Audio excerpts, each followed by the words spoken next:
ja ne mogu da vidim taj svet Tako. koji u suštini postoji. Kakav je to svet? Svijet duhovnosti najviše ljudi mogu dokučiti kroz religiju. Jako brojne knjige su napisane, teološke knjige, znači može se učiti teologija, religija, vjera. Međutim, ima jedna kvaka. Možete učiti što hoćete, ali ako nema vjere u vama, imate veliki problem. Pa nije samo stvar da učimo i da se molimo Bogu ili ne znam šta, pa treba vjeru uključiti. Istinski vjerovat. Znači, ja sam čuo izraze već godinama i slušam kad kažu, ne isplati se biti dobar čovjek, to nije u redu, danas bolje prolaze ovi neki drugi, osim onih poštenih. Međutim, nije to baš tako. Taj drugi svijet, duhovni svijet, on itekako postoji. Postoji nekolicina ljudi koji ga mogu vidjeti.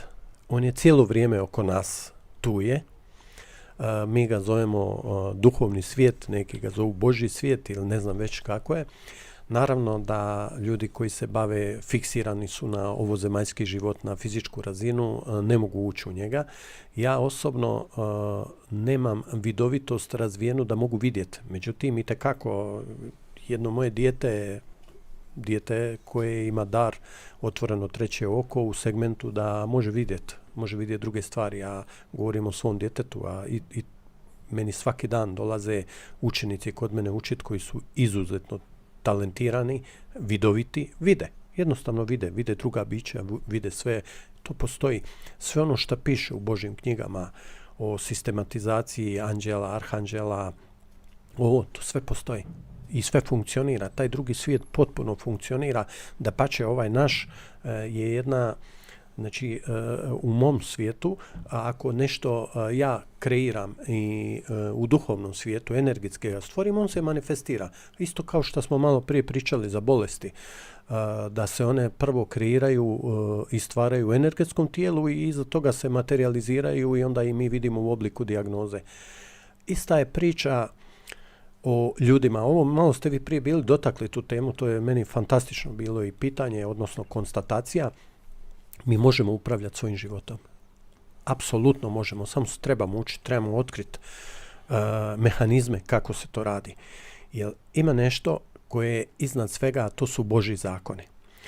Nikog od nas na zemaljskoj kugli niko ne može osloboditi od uticaja Božjih zakona na nas. Ako ih mi ne znamo, to je naš problem. Zato danas ljudi kad čine loša djela, uopće ne znaju šta to čine loše sebi. Fizički čini loše ovom kome je napravio. Međutim, što se desi? Kad je išao praviti loše tome kome je napravio, realno ga je napravio, ali iza ćoška Bog je ovome dao 2 puta više ili 5 puta više.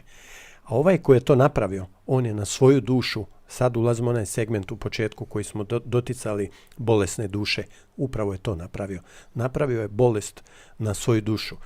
Posadio je zlo, a to zlo je niknulo na njemu. Ono je fizički se odrazilo u jednom momentu. To vidimo svaki dan, zlo da se događa okolo. Da, ono postoji, ali isto tako postoji dobro.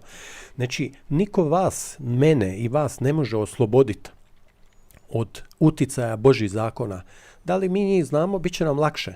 Možemo onda kreirati i manifestirati svoj život po svojoj volji. Možemo ga praviti točno da nam se događa u skladu s Božjim zakonima i da ga pravimo da živim život kakav ja želim. A ako ja to ne znam, spontano ću raditi nekad u segmentu jer imaju mehanizme koje je Bog dao da nas vode u tom smjeru, međutim isto tako postoje druge sile koje ne žele da mi idemo u tom smjeru pa nas navlače u drugu stranu, da činimo loše, budemo loši ljudi, da se loše ponašamo jedni prema drugima ili da ne želimo pomoć.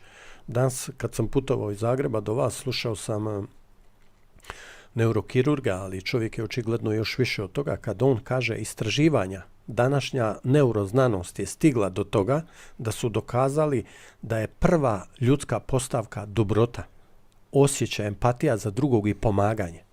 Mi smo znači kodirani i dolazimo na ovaj svijet kao empate, kao dobri ljudi. A onda on kaže uticaj ove naše civilizacije i života koju živimo nas promijeni i pokvari i onda postajemo i loši ljudi, pokvareni ljudi, zločesti ljudi ili neću upotrijebiti dalje. Samo svet ovaj u kojem živimo ili Desi nam što se- možemo nazvati zlom energijom ili u prevodu... Točno nam se to desi što ste sad rekli. Jako ste to lijepo rekli i ispričavam se, nisam se ni pustio do kraja, ali ja vam čitam misli već. Htio sam da kažem demoni. Da, već sam znao i bez da ste izgovorili.